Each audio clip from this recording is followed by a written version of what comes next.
Many engine builders build great engines. However, not many engine builders can build great marine engines. You might be wondering why.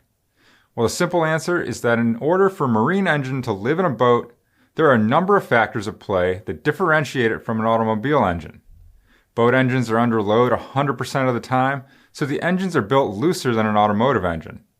If you were to put an automotive engine in a boat, it likely wouldn't even last an hour. Lucky for pleasure boat and offshore boat owners who frequent Alexi Sahagian's engine shop, Boost Power USA in Newbury Park, California, Alexi has more than figured out how to make marine engines live. While much of the pleasure boat market utilizes big block Chevy power, Alexi built himself a marine engine that's a bit different than the rest.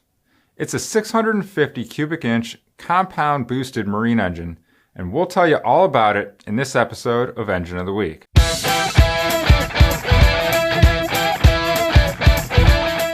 Engine Builder's Engine of the Week is sponsored by Pengrade, Precision Performance Pengrade, always the original green oil.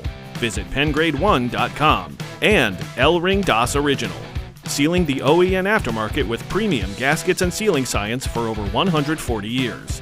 Do the job right and use the best. Visit elring.com. And Scat Crankshafts, everything for your LS engine. Visit scatcrankshafts.com. Hey everyone, I'm Greg Jones with Engine Builder, and today we're talking about Boost Power USA's 650 cubic inch compound marine engine. According to Alexi Sahagian, this build has been in the works for a while. When I was a young kid, I worked at my shop was at my dad's trucking yard, and the old Detroit diesels were compounded. They had a supercharger and a single turbo. I built a clay mold of what I thought a cool engine would be with a big supercharger and two turbos feeding it.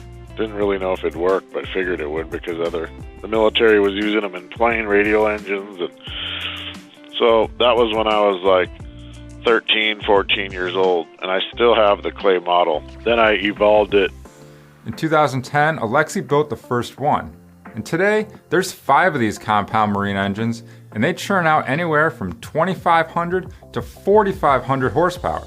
The technology in them is pretty neat because you can have multiple power curves in them on the fly because of all the electronic wastegates and tunability that the ECUs have. And you can run multiple fuels. People often ask Alexi if all those bells and whistles are needed to make the power he gets, and the answer is no. Twin turbos would suffice. However, in a small 21-foot V-drive Chiata like Alexi's, the compound setup offers such abrupt acceleration that it's worth every penny. The dynamics of how you move the air is also critical to drivability. Alexi's compound marine engine starts with a 650 cubic inch, all billet aluminum block and CNC ported Brodix BB4 aluminum heads. The basic setup remains a conventional big block Chevy type engine, but that's where the similarities stop. The engine has two 90mm Turbonetics turbos, which feed two 112H Magnuson superchargers that are modified by Boost Power for intercooler setup with port injection. It'll make 41 pounds of boost, but the engine's only 6-to-1 compression, so it's really low. So it's really quiet at idle too. We CNC designed the block, so we didn't build the block here.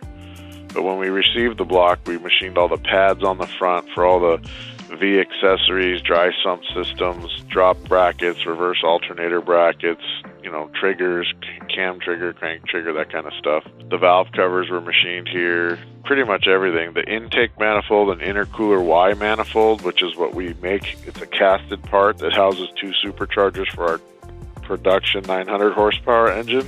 So we use that as the intake. And then we designed a wraparound, what we call a merge plenum, that has all the wastegates and blow-off valves and bleeders in it for the system that are controlled electronically via the ECU. And then the headers are water jacketed. Each tube are water jacketed 316 stainless steel. So the headers alone are like 20 grand. Internally, the engine features a billet crankshaft, billet connecting rods, CP pistons, Inconel exhaust valves, and severe-duty stainless steel intake valves, Clevite-coated H-series bearings, a Jezel belt drive, and Jezel rockers and lifters, as well as a dry sump pan and a Barnes dry sump 4-stage oil pump. And this engine runs on alcohol, E85, 100 octane, 89, 87.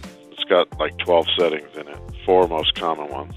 So it's kind of like a diesel tuner. You know, you get in and you can choose how you want to run it. I usually use 100 octane avgas when I use it because it's easy to get, it's good around the water, and it still makes plenty of power. It's our moderate setting, but it still pushes that boat pretty good. As the engine sits today, it is cranked out 2,450 horsepower, but Alexi says that's conservative for this engine. In its moderate 60% range, it pumps out 1,500 foot-pounds of torque, but could provide as much as 2,200 foot-pounds of torque. These power numbers translate into Alexi's 21-foot Chiata V-Drive race boat, hitting top speeds in excess of 150 miles per hour. Well, that does it for this episode of Engine of the Week. Thanks to our sponsors Pengrade 1, Scat Crankshafts, and Elring.